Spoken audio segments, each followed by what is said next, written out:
بسم اللہ الرحمن الرحیم۔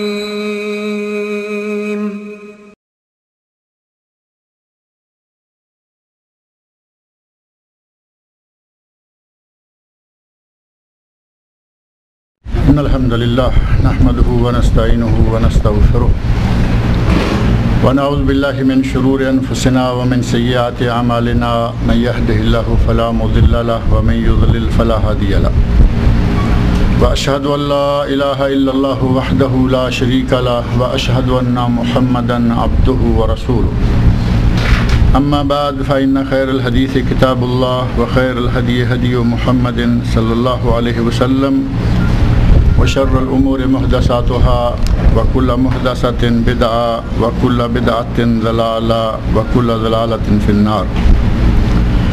رب اشرح لي صدري ويسر لي أمري واحلل عقدة من لساني يفقهوا قولي رب أعوذ بك من همزات الشياطين وأعوذ بك رب أن يحضرون۔ أعوذ بالله السميع العليم من الشيطان الرجيم۔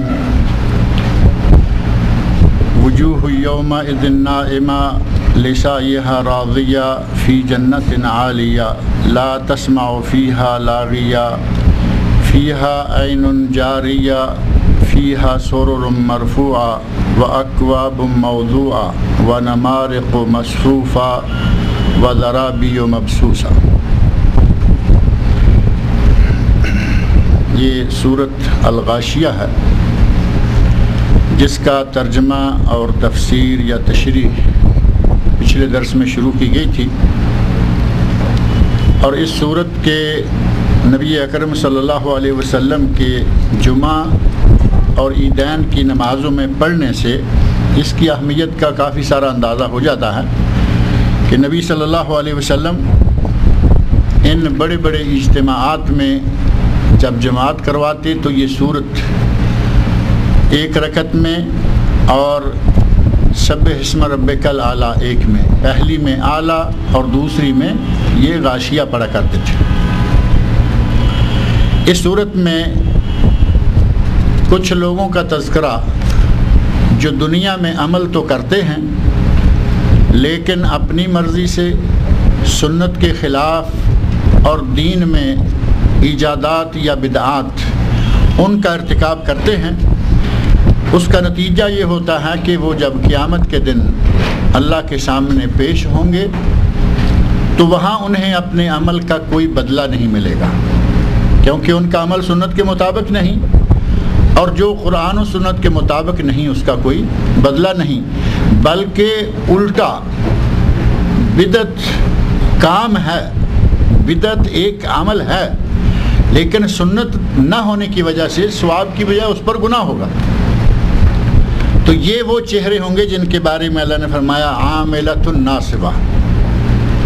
کچھ لوگ وہ ہیں کہ وہ دنیا میں کام تو کر کے گئے، انہوں نے کچھ عمل کیے لیکن سنت کی خلاف ورزی کی وجہ سے، بدعات کے ارتکاب کی وجہ سے وہ وہاں ان کا صحیح بدلہ یا ان کا پھل نہیں پائیں گے، بلکہ وہ تھکے ہوئے ہوں گے کہ آدمی محنت کرے اور اجرت نہ ملے تو اس سے زیادہ تھکاوٹ کس کو ہوگی۔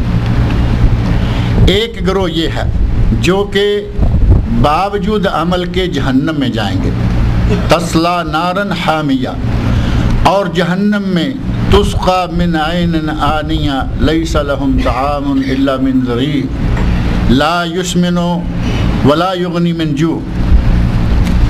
اس گروہ کے برعکس ابھی جو آیات میں نے پڑھی ہیں ان میں اللہ رب العزت نے دوسرے گروہ کا تذکرہ فرمایا ہے، اور ان کا آغاز کرتے ہوئے فرمایا وجوہ یومئذ ناعمہ۔ محشر کے میدان میں قیامت کے دن دوسرا گروہ جو ہوگا ان کے چہرے تر و تازہ ہوں گے، نرم و نازک ہوں گے۔ وہ لوگ اپنے عمل کر کے اس دنیا میں جو کچھ انہوں نے کیا ہوگا اس کے نتیجہ میں اللہ کے سامنے سرخرو ہوں گے، اور ان کی سرخروئی، ان کے چہروں کی تر و تازگی اور ان کی آسودہ حالی اس بنا پر ہوگی کہ وہ دنیا میں جو کام کرتے رہے ہوں گے وہ اپنی مرضی سے نہیں، اپنے ایجاد کردہ عمل نہیں بلکہ قرآن کریم اور سنت رسول صلی اللہ علیہ وسلم سے ثابت شدہ اعمال جو ہیں ان کو انجام دے کر گئے ہوں گے۔ لہٰذا فرمایا وجوہ یومئذ ناعمہ لسعیہا راضیہ، انہوں نے جو سعی کی ہوگی، انہوں نے جو محنت کی ہوگی، انہوں نے جو عمل کیے ہوں گے، وہ اپنے ان اعمال کا بدلہ دیکھ کر، ان کا پھل دیکھ کر وہ راضی ہو جائیں گے۔ پہلے لوگوں نے بھی عمل کیے تھے لیکن انہیں ان کے اعمال کا صحیح بدلہ نہیں ملا، اور انہوں نے بھی عمل کیے۔ اب دونوں میں فرق کیا ہے؟ ایک عین سنت رسول صلی اللہ علیہ وسلم کے مطابق عمل کرتا ہے، اور دوسرا سنت رسول کے مطابق نہیں بلکہ اپنی مرضی کے مطابق عمل کرتا ہے۔ یا اس نے کتاب اللہ اور سنت رسول کی طرف رجوع کرنے کی بجائے صرف اپنی مسجد کے امام کی طرف رجوع کو کافی سمجھ رکھا ہے۔ وہ سمجھتا ہے کہ جو ہمارے مولانا کہتے ہیں، ہمارے حضرت نے جو فرما دیا، ہمارے امام صاحب نے جو کہہ دیا، وہی حرف آخر ہے۔ جس نے یہ انداز اختیار فرمایا وہ قیامت کے دن اپنے عمل کا بدلہ پھر کیا پائے گا؟ اور ہمارے لوگوں کی ایک بڑی کمزوری یہ ہے کہ ہم اگر کوئی دنیاوی چیز خریدنا چاہتے ہیں تو اس کے لیے بڑی باغ دوڑ کریں گے۔ اس بازار میں دیکھو، اس میں صحیح نہیں ملتا، تقبہ والے میں جاؤ، اس میں صحیح نہیں، دمام تک جاؤ، اور مختلف اوقات میں آج گئے چیز اچھی نہیں ملی، پھر کسی دن جاؤ، پھر کسی دن جاؤ۔ اچھی کوالٹی اور کم قیمت، کم دام اور اعلیٰ کام کی تلاش میں ہم محنت کرتے ہیں۔ یہ ہے معاملہ جب ہمیں کوئی اپنی دنیاوی چیز خریدنی ہے، اور جب باری آتی ہے مسئلے کی تو اپنی مسجد کے امام تک بس، اس سے آگے بڑھنا، قرآن کریم کو کھولنا، نبی صلی اللہ علیہ وسلم کی احادیث کے مجموعے، کتب سنن، ان کو کھولنا یا کسی مسئلہ میں تحقیق کر لینا، خود کھولنے کی توفیق نہیں ہے، وقت نہیں ہے۔ کم از کم جب کسی مسئلہ کو سنتا ہے، ایک مرتبہ سنا، مان لیا، دوسری طرف سے کسی نے بات کہی تو کم از کم اب داعیہ پیدا ہونا چاہیے کہ میں معلوم تو کروں کہ یہ کچھ کہہ رہے ہیں، وہ کچھ کہہ رہے ہیں، ان میں صحیح کیا ہے۔ بالکل ایک ہی لفظ ہوتا ہے کہ ہمارے مولوی نے جو کہا ہے وہی ٹھیک ہے، یہ پتہ نہیں کون ہے، بلکہ ہمارے ماحول میں تو عموماً یہ ہوتا ہے کہ یہ مولوی کون نہیں کہتے ہیں یہ کوئی وہابی ہوگا۔ صرف اتنا کہہ دینے کے بعد سمجھیں کہ اس مولوی کی بات ختم، کیونکہ جب وہابی کا لفظ فٹ کر دیا تو ہمارے ماحول میں اس لفظ کو اتنی بڑی گالی بنا کر لوگوں سے متعارف کروایا گیا ہے کہ جب کہہ دیں کہ یہ کوئی وہابی ہوگا تو اس کی بات کی تمام تاثیر ختم۔ اس نے قرآن کی آیت پڑھی ہے تب کوئی پرواہ نہیں، اس نے بخاری اور مسلم کی احادیث کا حوالہ دیا تب کوئی پرواہ نہیں۔ ہمارے مولانا، ہمارے شیخ، ہمارے امام، اور بس۔ جب عمل میں یہ رویہ انداز اختیار کریں گے تو اس وقت قیامت کے دن ان کا بدلہ پھر کیا ملے گا؟ یہی وہ ہوں گے جو اس دن تھکے ہوئے ہوں گے، عاملۃ ناصبہ۔ اور اس کے برعکس جن لوگوں نے قرآن کریم، کلام الہی اور سنت رسول صلی اللہ علیہ وسلم کے مطابق اپنی زندگی کو عملوں سے سنوارا ہوگا، یقیناً وجوہ یومئذ ناعمہ، ان کے چہرے قیامت کے دن چمک رہے ہوں گے۔ پچھلے درس میں نے ذکر کیا تھا کہ چہرہ چمکتا کب ہے؟ جب آدمی کو خوشی حاصل ہوتی ہے، دوران خون زور سے چلتا ہے تو چہرے پر اس کے اثرات واضح ہو جاتے ہیں۔ آدمی کے اندر کی حکایتیں تو چہرے پر لکھی ہوتی ہیں۔ آدمی کا دل پریشان ہے لیکن اس کا پتہ کہاں سے چلے گا؟ دل تو بہت دور ہے۔ آدمی کے چہرے پر اس کی نشانات سامنے آ جائیں گے۔ نبی اکرم صلی اللہ علیہ وسلم کو جب کبھی کوئی خوشی کی خبر ملتی تو آپ کا چہرہ کھل اٹھتا، چہرہ سرخ و سفید تھا ہی، مزید اس پر نکھار آ جاتا۔ اور یہ معاملہ صرف نبی اکرم صلی اللہ علیہ وسلم تک نہیں، میرا آپ کا سب کا معاملہ یہی ہے کہ جیسے ہی کوئی خوشی ملتی ہے تو آدمی کے چہرے پر نکھار آ جاتا ہے۔ اسی کو یہاں ناعمہ فرمایا کہ چہرے نرم و نازک، تر و تازہ، شاداب اور آسودہ حال ہوں گے، لسعیہا راضیہ، اور یہ وہ چہرے ہیں کہ جنہوں نے جو دنیا میں کیا اس کا پھل سامنے دیکھ لیا۔ اپنی سعی، صفا اور مروہ کے درمیان بھی سعی کی جاتی ہے نا، اور وہ آپ کو معلوم ہے کہ باوجود تمام تر آسانیوں کے، آسائشوں کے، ایئر کنڈیشن لگے ہوئے ہیں، نیچے بڑی نرم و نازک ٹائلیں بچھی ہوئی ہیں، اس کے باوجود پوری صحیح کرنے کے بعد پتہ چلتا ہے کہ میں نے صحیح کی ہے، یعنی ایک واقعی محنت ہے۔ طواف کا معاملہ اگر کہیں قریب جگہ مل جائے تو بڑی آسانی سے آدمی حل کر لیتا ہے، لیکن صفا اور مروہ کے مابین 7 چکر پورے کریں تو اس کے بعد پتہ چلتا ہے کہ میں نے کوئی کام کیا۔ صحیح سے مراد محنت، صحیح سے مراد عمل، کوئی کام۔ لسعیہا راضیہ، انہوں نے جو دنیا میں کام کیے، دنیا میں اعمال سر انجام دیے، ان کا جب نتیجہ اپنے سامنے دیکھا کہ اللہ رب العزت نے ہمیں نوازا ہے، تو وہاں ان کے چہرے کھل اٹھیں گے اور وہاں ان کے چہرے تر و تازہ ہوں گے۔ یہاں محشر کے میدان میں اللہ رب العزت نے ان کو تر و تازگی عطا فرما دی۔ اب جو مستقل انجام ہے وہ کیا ہے؟ فی جنت عالیہ، اللہ رب العزت ان کو بلند و بالا جنتوں میں داخل کرے گا، اعلیٰ جنتوں میں ان کا ٹھکانہ ہوگا۔ لا تسمع فیہا لاغیہ، اور جنت ایسا مقام ہے کہ جس کی نعمتوں کے تذکرے تو ایک طویل معاملہ ہے کہ اس میں کیا کیا نعمتیں ملیں گی، کیا حوریں ہوں گی، کیا پھل ہوں گے، کیا نہریں ہوں گی، اور کتنی نعمتیں ہوں گی، کتنی خدمتیں ہوں گی، آسائشیں ہوں گی۔ ان سب سے قطع نظر ایک چیز یہاں اللہ رب العزت نے بیان فرمائی اور فرمایا لا تسمع فیہا لاغیہ، جنت وہ مقام ہوگا، جنت وہ ٹھکانہ ہوگا کہ جہاں کوئی لغو بات، کوئی بیہودہ بات سننے کو نہیں ملے گی۔ یہاں بڑی اچھی اچھی جگہوں پہ بھی جائیں تو لغو اور بیہودہ بات کوئی نہ کوئی، کبھی نہ کبھی، کسی نہ کسی رنگ میں سننے کو مل ہی جاتی۔ کچھ عرصہ پہلے تک مسجدیں بچی ہوئی تھیں کہ وہاں کوئی لغو بات سننے کو عموماً نہیں ملتی تھی۔ کچھ مسجدوں میں، پاک و ہند کی خاص طور پر کچھ مسجدوں میں تو سوائے لغویات کے، سوائے بدعات کے تذکروں کے اور کچھ ہوتا ہی نہیں، ان کو چھوڑ دیں آپ، کیونکہ ان چیزوں کو وہ نیک عمل سمجھ کر سر انجام دیتے ہیں۔ بدعات ہیں الگ بات، لیکن بظاہر نیک عمل۔ باقی جو لغویات ہیں، مثال کے طور پر راگ و رنگ ہے، موسیقی ہے، گانے ہیں، ان سے مسجدیں کم از کم بچی ہوئی تھی۔ آج وہ مسجدیں بھی ان چیزوں سے بھی نہیں بچ سکی۔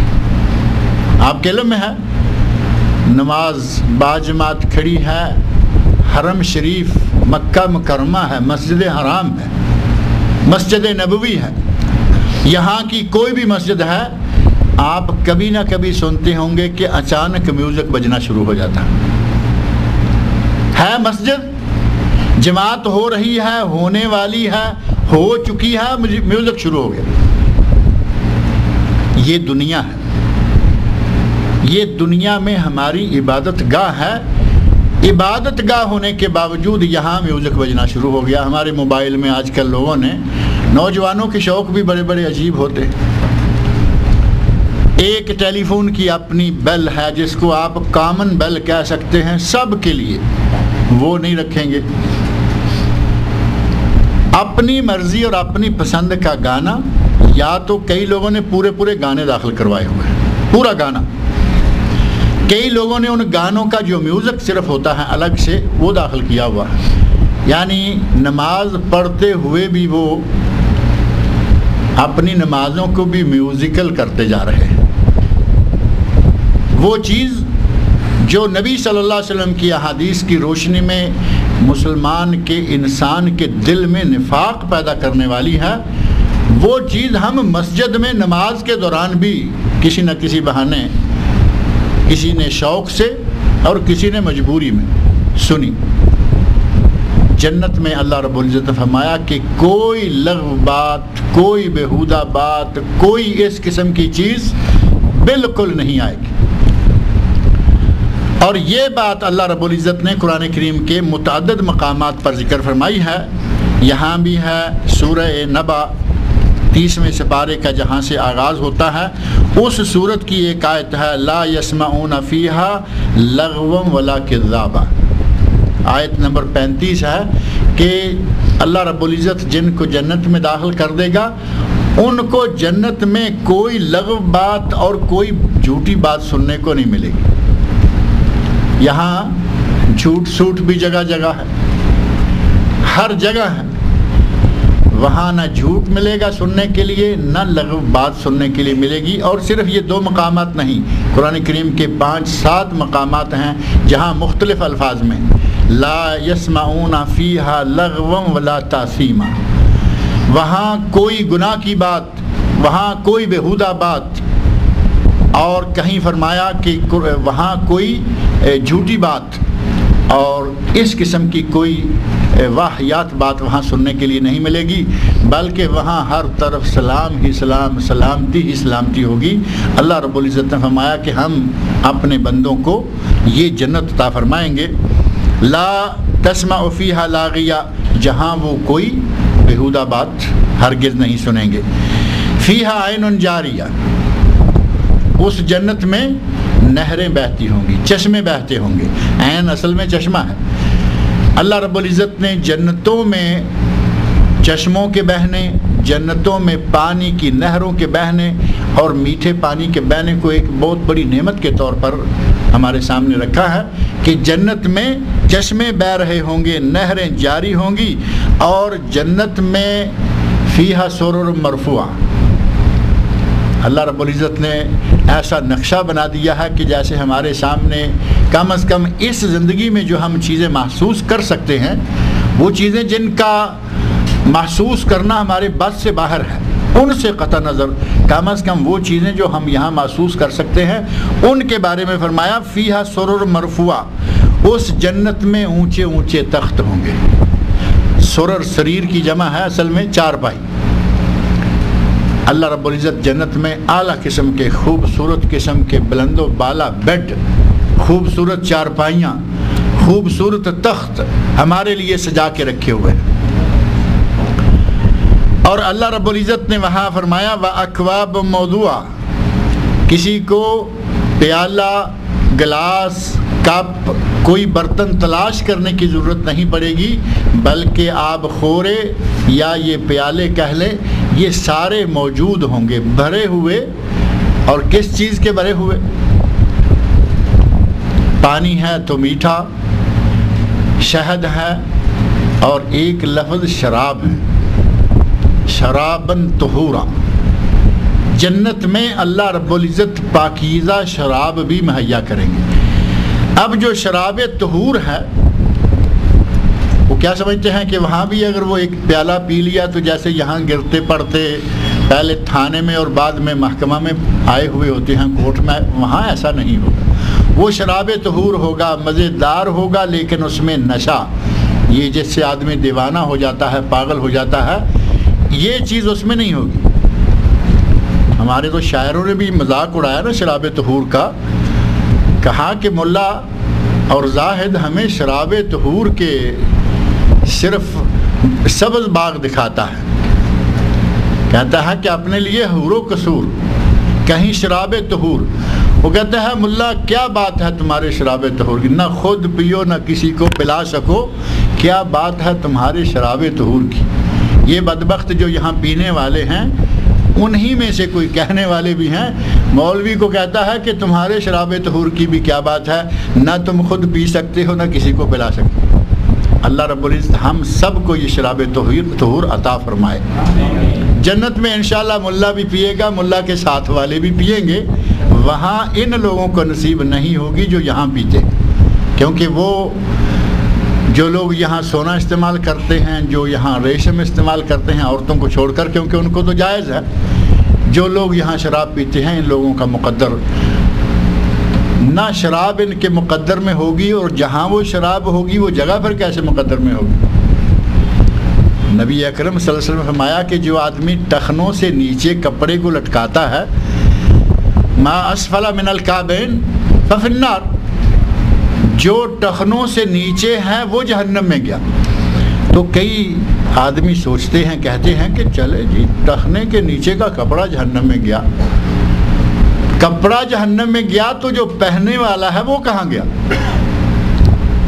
نبی صلی اللہ علیہ وسلم کے فرمانے کا مقصد یہ نہیں کہ وہ ایک کپڑے کا پیس جہنم میں جائے گا، وہ کپڑے کا پیس جو ٹخنوں سے نیچے آدمی تکبر کے ساتھ رکھتا ہے، وہ پیس اس پہننے والے کو بھی جہنم میں لے جائے گا۔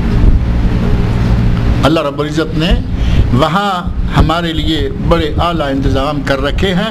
فرمایا فیہا سرر مرفوعہ و اکواب موضوعات، آب خورے رکھے ہوئے ملیں گے، آپ کو کہیں جا کر کوئی چیز پینے کے لیے لانی نہیں پڑے گی، آپ کے دل میں آیا آب خورا بھرا ہوا دودھ کا، شہد کا، شراب کا، پانی کا، جس چیز کو آپ چاہیں پسند کریں اٹھائیں اور پئیں۔ وَنَمَارِقُ مَصْفُوفَةٌ، اور کتار در کتار وہاں گو تکیے لگے ہوئے ہوں گے۔ آدمی کو ٹیک لگا کر بیٹھنے کا، آرام دہ طریقے سے بیٹھنے کا شوق ہوتا ہے، وہاں یہ نہیں ہوگا کہ میرا تکیہ کہاں ہے یا میری کرسی کہاں ہے، وہاں پوری جنت میں اللہ رب العزت نے گو تکیے لائن در لائن، کتار در کتار، مصفوف، صف در صف، بے شمار لا تعداد ہوں گے گو تکیے لگے ہوئے، جس کو جہاں جب بیٹھنا ہے بیٹھے اور آرام کر لے، سستائے۔ وزرابی و مبثوثہ، اور وہاں قالین مسندیں بچھی ہوئی ہوں گی۔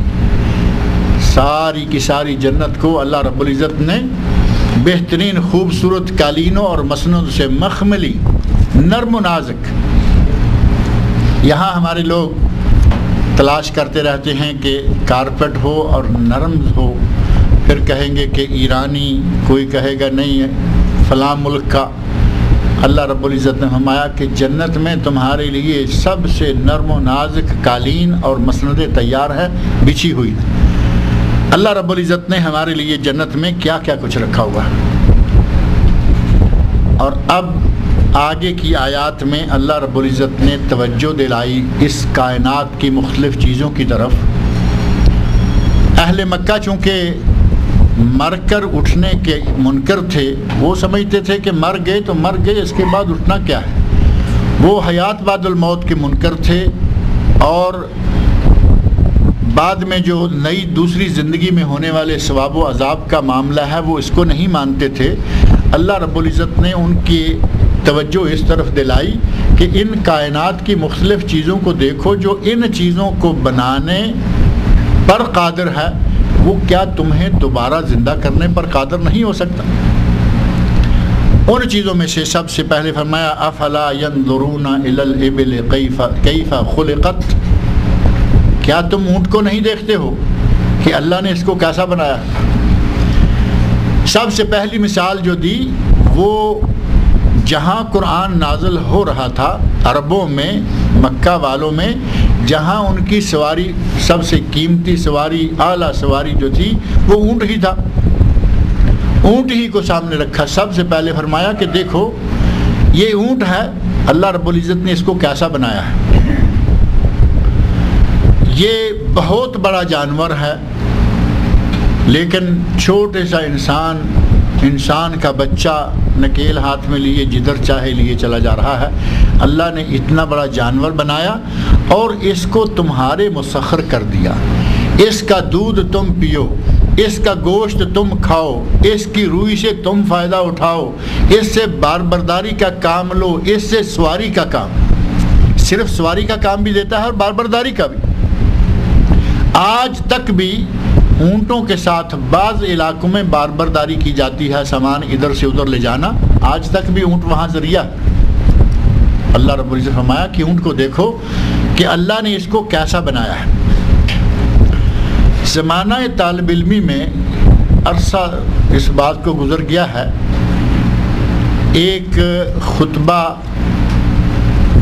جمعہ تھا یا درس تھا، اچھی طرح میرے ذہن میں نہیں ہے، ہمارے پاکستان کے ایک عالم نے یہاں ایک نقطہ ذکر کیا جو میں نے کوشش کی کہ مجھے کہیں مل جائے، ملا نہیں، لیکن اتفاق سے مجھے یاد آ رہا ہے کہ اسی آیت پر افلا ینظرون الی الابل کیف خلقت انہوں نے ایک بڑا اچھا جوڑا. کہتے ہیں کہ اللہ رب العزت نے فرمایا فیہا سرر مرفوعہ، جنت میں بڑے اونچے اونچے تخت پوش ہوں گے، جنت میں بڑی اونچی اونچی چارپائیاں ہوں گی، جنت میں بڑے اونچے اونچے بیڈ ہوں گے. تو انسان کے دل میں آ سکتا ہے تو یہ سیڑھی لگا کے چڑھنا پڑے گا، اتنی اونچی وہ چارپائی ہوگی، بیڈ ہوگا تو اس کے اوپر کیسے چڑھیں گے؟ آدمی کے ذہن میں اگر یہ خیال آئے تو اس کے خیال کو یا اس کے اشکال کو دور کرنے کے لیے اللہ نے فرمایا افلا ینظرون الی الابل کیف خلقت، کیا دیکھتے نہیں کہ اونٹ کو ہم نے کیسا بنایا ہے، وہ کتنا اونچا ہے؟ تمہیں سیڑھی لگانے کی ضرورت پڑتی ہے؟ نہیں پڑتی. تم اشارہ کرتے ہو وہ نیچے بیٹھ جاتا ہے، تم بیٹھ کے اشارہ کرتے ہو لے کے کھڑا ہو جاتا ہے. اللہ رب العزت نے جو سرر مرفوعہ اونچے اونچے تخت جنت میں بنائے ہیں، جب اشارہ کرو گے نیچے آ جائیں گے، جب تم بیٹھ جاؤ گے اوپر اپنی جگہ پر چلے جائیں گے. اللہ رب العزت سے کوئی بعید نہیں ہے. جنت کی نعمتوں میں جب جہاں آپ کا جی چاہا کہ میں یہ انگور کا دانہ یا گچھا کھاؤں، آپ کو وہاں سیڑھی لگانے یا اوپر چڑھنے یا انگور کی بیل کے پیچھے بھاگنے کی ضرورت نہیں ہوگی.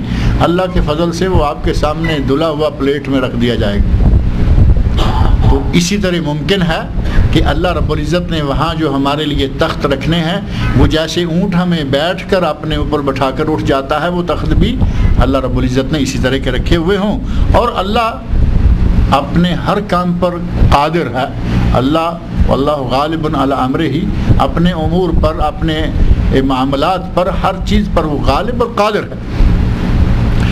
تو اونٹ کی طرف مثال دیتے ہوئے اللہ رب العزت نے فرمایا افلا ینظرون، کیا تم دیکھتے نہیں ہو اس اونٹ کی طرف کہ اللہ نے اس کو کیسے بنایا ہے.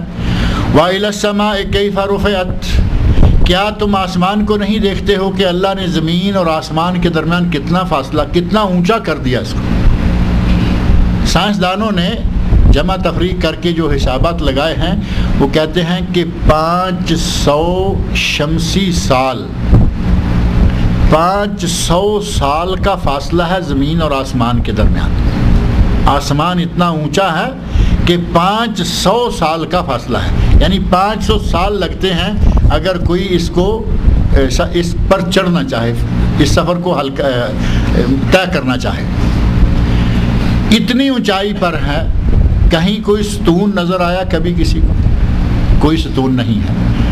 اور چھوٹا ہے یا بڑا ہے، آپ ساری دنیا میں جہاں بھی چاہیں گھوم جائیں. انگریزوں نے چپا چپا چھان مارا دنیا کا، کونے کونے میں گئے، ان کو کہیں نہ ستون نظر آیا، نہ آسمان کی انتہا نظر آئی، اور نہ قیامت تک کسی کو آ سکتی. اللہ رب العزت نے اتنا بڑا آسمان بنایا اور بغیر ستونوں کے بنایا. کہیں کوئی ستون نہیں، کہیں کوئی ٹو نہیں، کہیں کوئی کسی قسم کا سہارا نہیں ہے. اللہ رب العزت نے اپنی قدرت سے اسے کھڑا کیا ہوا ہے. اللہ نے فرمایا کہ تم آسمان کی طرف نہیں دیکھتے ہو. جو ذات اتنی بڑی مخلوق کو اس انداز سے بغیر ستونوں کے کھڑا کر سکتی ہے، وہ تمہیں مرے ہوئے کو اٹھا نہ سکے گی، تمہیں دوبارہ پیدا نہ کر سکے گی، زندہ نہ کر سکے گی. کیا تم آسمان کی طرف نہیں دیکھتے ہو کہ اللہ نے اس آسمان کو یا ان آسمانوں کو کس طرح اونچا اٹھایا ہے. وَإِلَى الْجِبَالِ كَيْفَ نُصِبَتْ، اور کیا تم پہاڑوں کو نہیں دیکھتے کہ انہیں اللہ نے زمین میں کیسے ٹھونک رکھا ہے، کیسے نصب کر رکھا ہے. زمین اگر سادہ ایسے رہتی تو شاید ہلتی. اللہ رب العزت نے پہاڑوں کو میخوں کی شکل بنا کر زمین میں ٹھوک دیا.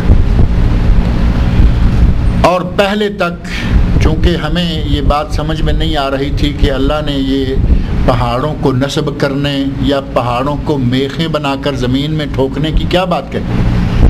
اب حال ہی میں سائنسدانوں نے کچھ ایسے نقشے باقاعدہ بنا دیے ہیں. سائنسدانوں نے ایسے باقاعدہ نقشے بنا دیے ہیں کہ اس وقت فلاں پہاڑ اتنے کلومیٹر تک زمین میں گہرائی تک پہنچا ہوا ہے، پہاڑ ہے اور وہ سطح زمین یا سطح سمندر سے کتنے کلومیٹر تک زمین میں ہے، یعنی ایک بہت بڑی کیل کی شکل میں اللہ نے اسے زمین میں ٹھونک رکھا ہے تاکہ یہ زمین ہلنے نہ پائے۔ ایک بیلنس اللہ رب العزت نے اس زمین کو دیا ہوا ہے۔ اور پھر پہاڑوں میں ہمارے لیے اللہ کی نعمتیں ہیں، پہاڑوں میں طرح طرح کی دعتیں ہیں، پہاڑوں میں طرح طرح کی قیمتی چیزیں موجود ہیں، اور پہاڑ کا پتھر تک ہمارے کام آ رہا ہے۔ اللہ رب العزت نے فرمایا کہ کیا تم ان پہاڑوں کو نہیں دیکھتے ہو کہ انہیں ہم نے کس طرح زمین میں نصب کر رکھا ہے، زمین میں ٹھونک رکھا ہے۔ وَإِلَى الْأَرْضِ كَيْفَ سُطِحَتْ، اور کیا تم زمین کو نہیں دیکھتے ہو کہ اللہ نے اس کو کیسے بچھا دیا ہے؟ اللہ نے تمہارے لیے زمین کو بچھا دیا ہے، ہموار کر دیا ہے، زمین کو لمبا کر دیا ہے، اس پہ تم چلو، اس پہ کھیتی باڑی کرو، اس پہ اپنے مکانات بناؤ، اس میں سڑکیں اور راستے کچے اور پکے بناؤ۔ اللہ رب العزت نے اس زمین کو ہمارے لیے ہموار کر دیا۔ اللہ نے آسمان کو بغیر ستونوں کے کھڑے کیا، پہاڑوں کو زمین میں میخوں کی شکل میں گاڑ دیا، اور زمین کو اللہ رب العزت نے بچھا دیا تاکہ انسان کے لیے چلنے پھرنے، زندگی گزارنے کا ایک بہترین ذریعہ بن جائے۔ صحابہ کرام رضی اللہ عنہم کو نبی اکرم صلی اللہ علیہ وسلم نے بکثرت سوال کرنے سے منع کیا ہوا تھا۔ آپ نے فرمایا کہ مجھے وہاں چھوڑ دو، جو میں بات کر کے چھوڑ دیتا ہوں مجھے وہیں چھوڑ دیا کرو، زیادہ کثرت سوال، کثرت کیلو کال یہ نہ کرو۔ اور کثرت سوال نقصان دیا کرتی ہے، اور اس کا اندازہ آپ سورہ بقرہ میں جس گائے کے بقرہ کے واقعہ کی وجہ سے اس پوری سورت کا نام ہے وہ سورہ بقرہ میں ہی ہے نا، بنی اسرائیل کا واقعہ، گائے ذبح کرو، حضرت موسیٰ علیہ السلام کا زمانہ ہے۔ اب وہ واقعہ پورا تفصیل سے آپ نے سنا پڑا ہے، قتل ہو گیا، قتل کرنے والا اپنا ہی آدمی ہے، بھتیجا ہے، زمین اور جائیداد، زر زن اور زمین کے جھگڑے آج بھی ہیں، پہلے بھی تھے، اس وقت بھی اسی طرح اپنے چچوں کو، اپنے فلاں فلاں کو قتل کر کے ان کی جائیدادوں پہ قبضے کرنے کے سلسلے چلتے آ رہے ہیں۔ تاریخ انسانی کے ساتھ ساتھ یہ ساری چیزیں آ رہی ہیں۔ قتل دیکھیں، سب سے پہلے قتل کب ہوا؟ آدم علیہ السلام کی اولاد میں سب سے پہلا انسان حضرت آدم علیہ السلام، ان کی اولاد میں قتل کا واقعہ پیش آ گیا۔ پھر اسی طرح بعد میں یہ سلسلہ چلتا رہا۔ یہ قتل حضرت موسیٰ علیہ السلام کے زمانے میں ہوا۔ اللہ رب العزت نے موسیٰ علیہ السلام کو کہا کہ گائے لو، ذبح کرو، اس کا ٹکڑا اس میت کو لگاؤ، یہ بولے گی اور بتا دے گی کہ قاتل کون ہے۔ اب بنی اسرائیل قوم، موسیٰ علیہ السلام کی قوم، لاڈلی پیاری، نعمتوں سے مالا مال، لیکن یہ بیماری بھی ان میں ہے، توبہ کر کے توڑنا اور اسی گناہ کی طرف دوبارہ لوٹنا، بار بار اللہ کا عذاب نازل کرنا، عذاب دیکھ کر بھاگنا۔ موسیٰ ہمیں اس عذاب سے بچاؤ، اللہ سے دعا مانگو، اللہ سے دعا مانگی گئی، عذاب گیا، پھر وہیں کے وہیں۔ یہ واقعات قرآن کریم میں بار بار آئے ہیں۔ اسی قوم نے موسیٰ علیہ السلام سے کہا کہ اے موسیٰ کیسی گائے ہو۔ اب وہاں آپ اس واقعہ میں پڑھ کر دیکھیں، گائے کی عمر کیا ہو، گائے کی شکل کیا ہو، گائے کیسی ہو، گائے کھیتی باڑی میں کنویں میں چلائی گئی ہو نہ گئی، کرتے کرتے کرتے کرتے اللہ نے ان کے سارے سوالوں کے جواب دے دیے۔ اب وہ گائے تلاش کر رہے ہیں، اتنے اوصاف کی مالک گائے نہیں مل رہی۔ اگر سوالوں کی کثرت نہ ہوتی، اللہ نے فرمایا تھا گائے لو، ذبح کرو، کوئی بھی گائے لے کر ذبح کرتے معاملہ ختم ہو جاتا، لیکن انہوں نے گائے کی عمر، گائے کا قد کاٹ، گائے کی شکل، گائے کا رنگ، گائے کی سینگ، گائے کا فلاں، اتنے سوال کر دیے کہ اب اللہ نے جب سب کے جواب دے دیے، ان اوصاف پر مشتمل گائے تلاش کرتے ہیں، گائے نہیں، اور بڑی مشکل کے ساتھ گائے ملی اور انہوں نے ذبح کیا۔ اور قرآن میں غالباً وہاں کلمات ہیں وما کادوا یفعلون، کہ قریب نہیں تھا کہ وہ کریں، سوال کی کثرت جو ہے وہ کبھی کبھی اس طرح کی مشکلات میں مبتلا کر دیتی ہے۔ نبی صلی اللہ علیہ وسلم نے صحابہ سے فرمایا کہ جہاں میں چھوڑوں چھوڑ دیا کروں۔ ایک واقعہ حج کے موقع پر بھی ہے۔ نبی اکرم صلی اللہ علیہ وسلم نے فرمایا ان اللہ فرض علیکم الحج فحجوا، صحیح حدیث، اللہ نے تم پر حج کیا ہے، حج کرو۔ صحابی کہتا ہے کل عام ھذا یا رسول اللہ، اے اللہ کے رسول کیا ہر سال حج کرنا ہے؟ آپ خاموش رہے۔ فرمایا اللہ نے حج فرض کیا ہے، کرو۔ صحابی کہتا ہے کہ کیا ہر سال کرنا فرض ہے؟ آپ خاموش رہے۔ دوسری تیسری بار بالآخر آپ نے فرمایا لو قلت نعم لوجبت ولما استطعت، اگر میں یہ کہہ دیتا کہ ہاں ہر سال فرض ہے تو حج فرض ہو جاتا، اور تم یہ ہر سال نہ کر پاتے۔ ہر سال کہاں کر پائیں گے؟ ہمارے بھائی یہاں سعودی عرب کے اندر انڈیا سے، پاکستان سے، برطانیہ سے، امریکہ سے، دور دراز کے ملکوں سے، بنگلہ دیش بھی شامل کر لیں، ان ملکوں سے آنا مان لیا کہ ذرا تھوڑا مشکل ہے، مہنگا ہے۔ کیا خبر سے مکہ جانا بھی مہنگا ہے؟ اس خبر سے 70 ریال لے کر 60 ریال لے کر مکہ بسیں لے کے جا رہی ہیں، اور وہ عمرہ کروا کے لے آتی ہیں، اور 1000 1500 2000 میں یہاں سے حج ہو رہا ہے۔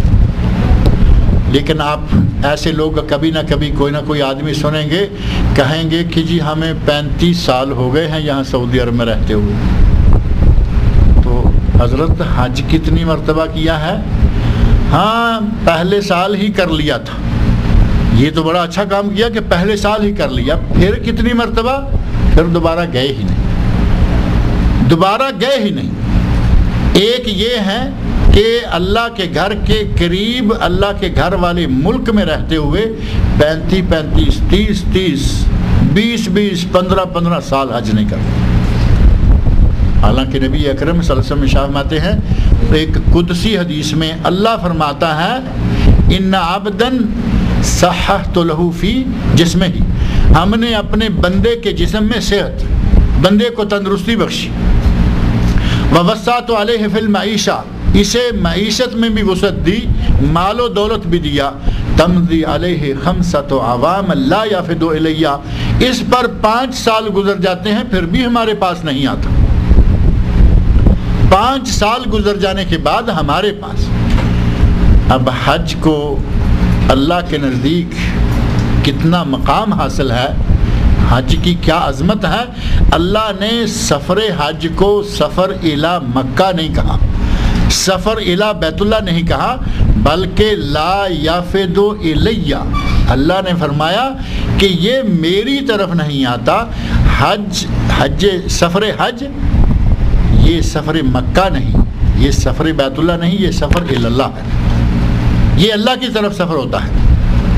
فرمایا تمضی علیہ 5 اعوام لا یفد الیہ لمحروم، یہ تو میری رحمتوں نعمتوں سے محروم انسان۔ 5 سال میں کم از کم 1 مرتبہ نفل ہی صحیح، لیکن اس حدیث کی روح سے شکرانے نعمت کے طور پر جب اللہ نے صحت دی، مال دیا، 5 سال میں 1 حج کر لینا چاہیے۔ اور اب تو یہ جالیات والے علماء کرام حضرات لے کے جا رہے ہیں، عمروں کے لیے لے کے جاتے ہیں، حج کے لیے لے کے دینی تعلیم بھی ساتھ ساتھ، آتے جاتے انعامات بھی ساتھ ساتھ، اور سستا۔ وہ اتفاق سے ہم جس بلڈنگ میں اب بیٹھے ہوئے ہیں، اس بلڈنگ میں آپ سیڑھیوں پر چڑھتے ہوئے دیکھتے ہیں دائیں بائیں آگے پیچھے کتنے مکتب ہیں حج والوں کے، اور اسی طرح الحمدللہ خبر دمام پورا سعودی عرب اور ہمارے ملکوں میں اب یہ بہت سارے آفس کام کر رہے ہیں، آسانیاں ہو چکی ہیں۔ اب ہمیں 35 سال تک حج نہ کرنا، یہ روش چھوڑنی چاہیے۔ غرض صحابی نے کہا کہ کیا یہ ہر سال فرض ہے؟ تو نبی اکرم صلی اللہ علیہ وسلم نے فرمایا اگر میں صرف 1 لفظ تھا، ہاں نعم، اگر میں نعم کہہ دیتا تو یہ ہر سال فرض ہو جاتا اور تم سے یہ نہ ہو پاتا، لہٰذا میں جہاں خاموش ہو جاؤں وہاں مجھے چھوڑ دیا کرو۔ نبی اکرم صلی اللہ علیہ وسلم نے یہ حکم فرما دیا اور صحابہ کرام رضی اللہ عنہم اس حکم پر چل رہے تھے، کار بند تھے، وہ زیادہ سوال نہیں کرتے تھے۔ لیکن مسند امام احمد مسند امام احمد، صحیح بخاری و مسلم اور سنن اربعہ ابو داود، ترمذی، نسائی، ابن ماجہ، حدیث کی ان 7 کتابوں اور دیگر کتب حدیث میں ایک بدو کا واقعہ ہے۔ صحابہ کرام کہتے ہیں کہ جب ہم نے نبی صلی اللہ علیہ وسلم سے یہ سن لیا کہ بار بار سوال نہ کیا کرو تو ہم عموماً سوال سے رکے رہتے، لیکن ہماری خواہش ہوتی کہ کوئی باہر سے بدو آ جائے، کوئی عرابی آ جائے، کوئی سوال پوچھ لے تو ہمیں کوئی نہ کوئی نئی چیز سامنے آ جائے گی۔ بدو آ گیا، اس نے آ کر نبی اکرم صلی اللہ علیہ وسلم سے سوال کیا۔ سوال نے کیا، سوال کیے۔ تفصیلی حدیث جو ہے ان 7 کتابوں میں تو یہ موجود ہے، اس کے علاوہ کتب میں بھی ہے۔ بدو آ کے کہتے ہیں کہ نبی اکرم صلی اللہ علیہ وسلم سے مخاطب ہے اور وہ بدو ہے، اسے یہ ادب احترام اور یہ وہ آپ کو معلوم ہے بدوؤں کے مانگنے کے انداز بھی بڑے عجیب آتے ہیں۔ کتب حدیث میں ملتا ہے کہ نبی صلی اللہ علیہ وسلم کے آ کے گلے پڑ جاتا ہے اور کہتا ہے آتنی مما آتاک اللہ، مانگ رہا ہے تعاون، اور مانگتا ہے ایسے جیسے قرضہ لینا ہے، کیونکہ وہ بدو ہے، وہ تو اپنی اسی آزاد منش اور صحرائی طبیعت کا آدمی ہے، اونٹوں میں رہنے والا۔ نبی صلی اللہ علیہ وسلم کا ایک ارشاد یاد آ رہا ہے، آپ فرماتے ہیں کہ اونٹوں والوں میں تکبر ہوتا ہے اور بھیڑ بکریوں والوں میں مسکنت، نرمی۔ بکریوں والوں کے، بھیڑ بکریوں والوں کے دل نرم ہوتے ہیں، اونٹوں والوں میں تکبر ہوتا ہے۔ اسی طرح گرما گرم صحرا سے آتے ہیں، نبی اکرم صلی اللہ علیہ وسلم کے گلے پڑ جاتے ہیں، دو مجھے جو اللہ نے تمہیں دیا اس میں سے دو۔ اس طرح کا انداز ان کا۔ یہ بدو آیا، آ کے کہتا ہے کہ میں نے سنا ہے تمہارا ایک آدمی ہمارے پاس آیا تھا، یعنی وہی رنگ بالکل جو ان کا اپنا ہوتا ہے۔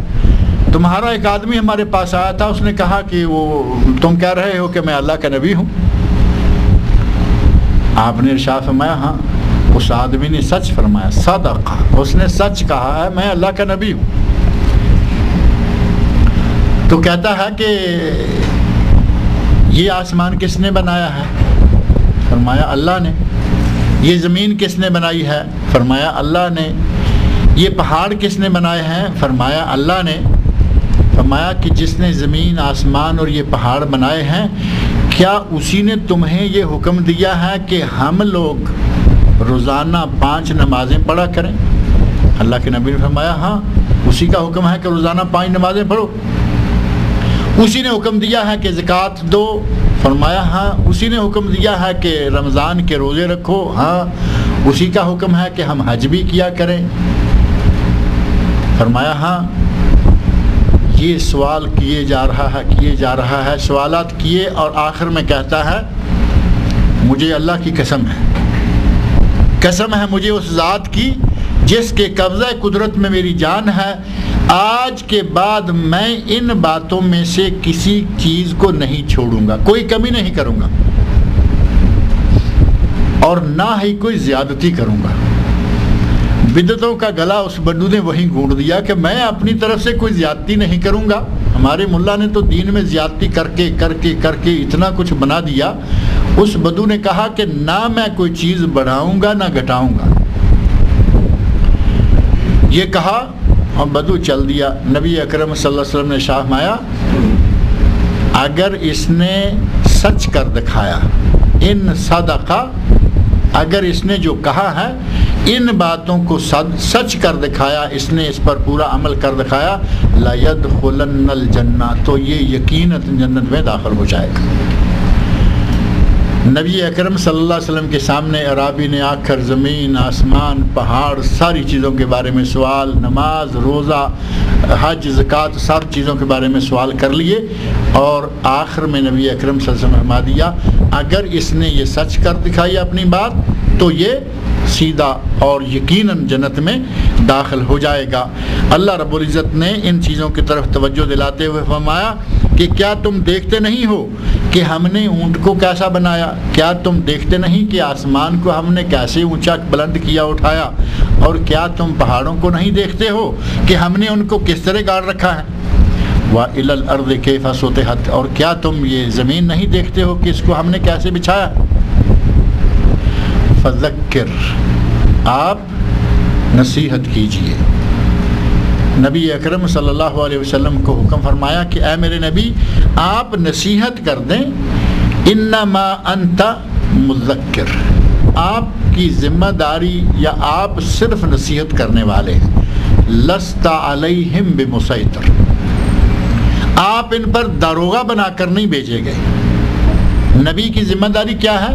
وما علی الرسول الا البلاغ، وما علی الرسول الا البلاغ، رسول کی ذمہ داری ہے پہنچا دینا۔ فرمایا فذکر، اے میرے نبی آپ نصیحت کر دیجئے، آپ بتا دیجئے، اور آپ کو صرف آپ کا بتانا ضروری ہے، منوانا ضروری نہیں۔ آپ پہنچا دیجئے، مانے یا نہ مانے یہ اب ان کی ذمہ داری ہے۔ اور ساتھ فرما دیا لست علیہم بمسیطر، آپ کوئی داروغہ نہیں ہیں، آپ کوئی ایسی اپنے پاس جبر کی طاقت نہیں رکھتے، یا آپ کے لیے ایسی کوئی مجبوری نہیں بنائی گئی کہ آپ ضرور ان کو منوا کر چھوڑیں گے۔ آپ اپنی بات اپنا کام کریں، دعوت دیں، یہ قبول کر لیں، ان کی قسمت، نہ قبول کریں ان کی قسمت۔ نبی اکرم صلی اللہ علیہ وسلم کے ہاتھ میں اللہ نے آپ کو داعی تو بنایا، آپ نے دعوت دی، لیکن آپ کے ہاتھ میں اللہ نے وہ ہدایت نہیں رکھی کہ جس کو بھی آپ دعوت دیں گے اس کو ہدایت بھی ہو جائے گی۔ یہ معاملہ اللہ نے اپنے ہاتھ میں رکھا۔ انک لا تہدی من احببت ولکن اللہ یہدی من یشاء، اللہ نے اس نقطہ کو وہاں بیان فرما دیا قرآن کریم کی آیت میں، انک لا تہدی من احببت، ہے میرے نبی آپ جس کو چاہیں اسے ہدایت نہیں دے سکتے، ولکن اللہ یہدی من یشاء، اللہ جسے چاہے گا ہدایت اسے دے گا۔ اگر جسے آپ چاہتے ہیں اسے ہدایت دے سکتے، جسے نبی اکرم صلی اللہ علیہ وسلم چاہتے ہدایت دے سکتے، تو کم از کم ایک دعا تو ابو لہب کے لیے کرتے، ایک دعا تو ابو لہب کے لیے کرتے کہ یہ گستاخ جو ہے یہ مومن ہو جائے، مسلمان ہو جائے۔ سب سے پہلا گستاخ جو نبی اکرم صلی اللہ علیہ وسلم کی گستاخی کرنے والا ہے وہ ابو لہب ہے۔ بعد میں یہ سلسلہ بڑا لمبا چلا اور آج تک چلتا آ رہا ہے۔ اب تو یہ ڈنمارک والے یہ کافروں میں گستاخ ہیں، اب تو مسلمانوں میں گستاخوں کی کوئی انتہا نہیں۔ نبی اکرم صلی اللہ علیہ وسلم کی شان میں گستاخی کرنے والے مسلمان اہل سنت، بلکہ جو خاص اپنے لیے اہل سنت کا لقب استعمال کرتے ہیں، مجھے اور آپ کو وہ اہل سنت سمجھتے ہی نہیں، وہ گستاخیاں کر رہے ہیں۔ نبی صلی اللہ علیہ وسلم کی شان کو حد سے بڑھا کے مقام الوہیت پر بٹھا دینا، اور اللہ رب العزت کو نبی اکرم صلی اللہ علیہ وسلم سے بھی نعوذ باللہ کمتر کر کے دکھانا، اس سے بڑی گستاخیاں اور کیا اہل سنت کر رہے ہیں۔ لیکن کافروں میں سے سب سے پہلا گستاخ ابو لہب۔ اگر نبی صلی اللہ علیہ وسلم جس کو ہدایت دینا چاہتے دے سکتے تو ابو لہب کے بارے میں ضرور آپ کوشش کرتے کہ اس کو ہدایت ہو جائے۔ نہیں ہدایت ہوئی، اس کا انجام قرآن کریم میں آپ نے پڑھ لیا، تبت یدا ابی لہب وتب۔ اور دوسرے درجہ پر یہ گستاخ تھا، اس نے بد زبانیاں کی، بدتمیزیاں کی نبی اکرم صلی اللہ علیہ وسلم کی شان میں۔ دوسرا چچا تو بڑا ہی نرم، بڑا ہی معاون، بڑا ہی شفیق، وہ چچا جس نے بچپن سے لے کے پالا، ابو طالب۔ نبی صلی اللہ علیہ وسلم کی عمر کتنی تھی جب ابو طالب کی کفالت میں آئے؟ صرف 8 سال۔ والد آپ کے دنیا میں تشریف لانے سے پہلے فوت ہو چکے ہیں، آپ دنیا میں در یتیم پیدا ہوئے۔ اس کے بعد والدہ ہیں، 4 سال کی عمر میں وہ بھی فوت ہو گئے۔ 6 سال کی عمر تک آتے آتے دادا بھی فوت ہو گئے۔ ابو طالب نے بچپن سے لے کر جوانی تک نبی اکرم صلی اللہ علیہ وسلم کا ساتھ دیا، بچپن سے تربیت دی، بچپن سے نبی صلی اللہ علیہ وسلم کے لیے کفالت کی، اور جب بڑے ہوئے تو اب یہ چچا اور بھتیجا دونوں تجارت کے میدان میں ایک دوسرے کے ساتھ ساتھی بنے، معاون بنے، اور نبی صلی اللہ علیہ وسلم کی دعوت کے سلسلہ میں صحابہ کرام نے تو جانیں دیں بلا شبہ، لیکن ابو طالب نے بھی جان کا نذرانہ پیش کر دیا۔ وہ واقعہ بڑا مشہور ہے کہ جب مشرکین مکہ نے کہا کہ اپنے بیٹے کو روک لو، بھتیجے کو روک لو، اگر یہ ہمارے خداؤں کو، ہمارے بتوں کو بلا برا کرنے سے، کہنے سے باز نہ آیا تو ہم اس کو قتل کر دیں گے۔ وہ سازش نبی صلی اللہ علیہ وسلم کی قتل کی درجنوں سازشیں، اب یہ کھل کر انہوں نے کہا کہ ہم اس کو قتل کر دیں گے۔ ابو طالب ایک مرتبہ گھبرائے کہ آخر ایک انسان ہی ہیں، ایک قبیلہ کے آدمی ہیں، گھبرائے نبی صلی اللہ علیہ وسلم کے سامنے آئے۔ نبی اکرم صلی اللہ علیہ وسلم نے اس وقت وہ روایت کے الفاظ جو ہیں، روایت ضعیف قرار دی گئی ہے، سند پر کلام کیا گیا ہے، جس میں ہے کہ اگر یہ مکہ والے میرے دائیں ہاتھ پر آسمان رکھ دیں، لو وضع الشمس علی یمینی والقمر علی یساری، مکہ والے آسمان سے سورج لا کر میرے دائیں ہاتھ پر رکھ دیں، چاند اتار کر میرے بائیں ہاتھ پر رکھ دیں اور کہیں کہ میں دعوت چھوڑ دوں، توحید کا درس دینا بند کر دوں، یہ نہیں ہوگا یہاں تک کہ اللہ کا دین غالب ہو جائے یا میں ہلاک ہو جاؤں، شہادت پا جاؤں۔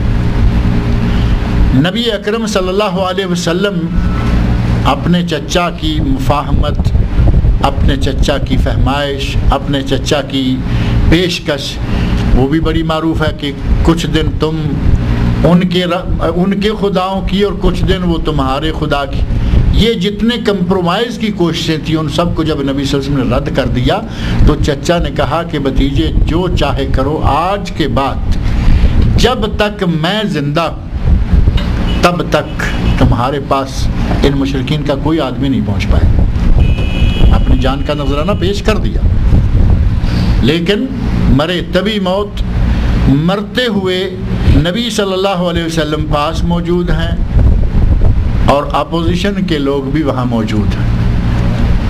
وہاں دوسری پارٹی حزب مخالف کے سارے لیڈر بیٹھے ہوئے تھے، نبی صلی اللہ علیہ وسلم بھی ہیں۔